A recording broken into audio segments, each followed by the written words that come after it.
When I was in the fourth grade, I had a reputation for possessing an explosive temper, which would often lead me to getting suspended. There was a kid in my class named Benny Diaz who would always provoke me, and we were always be fighting. At some point, we got a new kid named Enrique Adrian Lopez, and soon him and Diaz became friends and joined forces to start hitting me.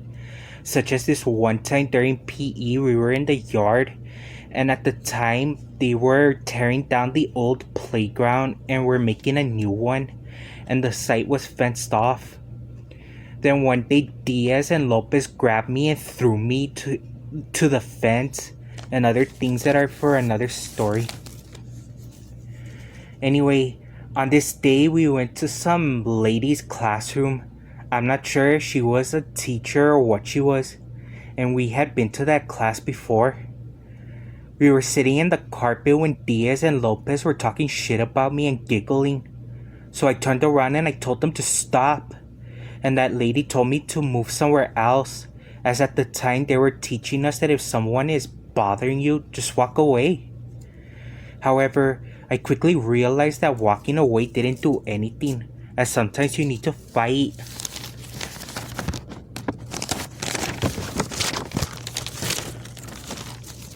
Either verbally or physically to get a message through. So once again, Diaz and Lopez kept talking shit, and at some point I reached my breaking point. Then everyone got in line when I started biting, scratching, and hitting Diaz. I remember he got in front of the line, so in order to get to him, I threw people out of the way. And then, this stupid idiot bitch, she was making it worse by saying, "Why are you hitting him for?" When she knew why I was hitting him for, because he kept saying things to me. But for some reason, I was referencing this one time, and she said, "We're not talking about this one time, we're talking about right now." Realizing that she was just making it worse, I ignored her and continued hitting him.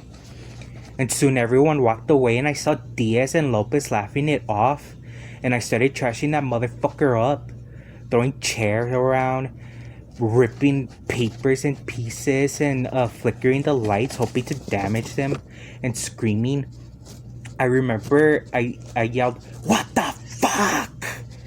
And then I felt my head was about to burst. Then another class lined up in the hallway, and they were all little kids, and I tried to close the door because they were all looking at me. But this whore, thinking it was funny, she opened the door and placed her hand on the switch to prevent me from further flickering the lights.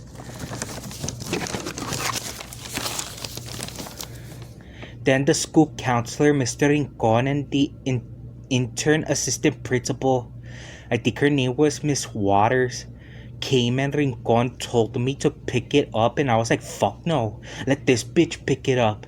This is her fucking class, and she was the one who caused all this.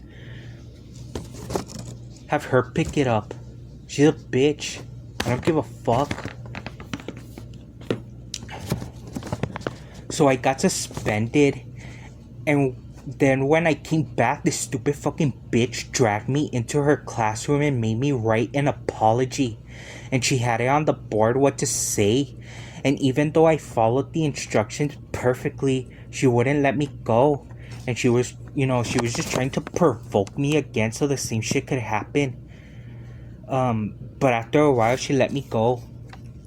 Then another time, I was in the restroom washing my hands, and she was passing by when she stopped at the door and started snapping her fingers at me, telling me not to quit playing with the water. And I was like, "I'm not fucking playing with the water, you stupid bitch." After that, we never went to that fucking bitch's classroom again. And every time I bumped into her in the hallway, she looked all mad. And I was like, "You shouldn't even be mad. First of all, I didn't even start that. You saw what was going on. I'm pretty sure you're trained to de-escalate those types of situations. But what you were doing was escalating it. Okay, you're seeing everything. You're seeing that I'm mad. You're seeing that I'm hitting him. Why are you making it worse? So you don't have the incentive or right to be angry. Because you had a choice to do something and you chose not to. That situation could have been totally different. Anyway, I have no idea who the fuck she was, and I really don't give a fuck anyway. I guess she got what she deserved. And as for those little kids who saw that, I probably gave them PTSD and may have stolen their innocence, but it doesn't matter to me. It's alright. I hated that school and I wasn't afraid to let it show.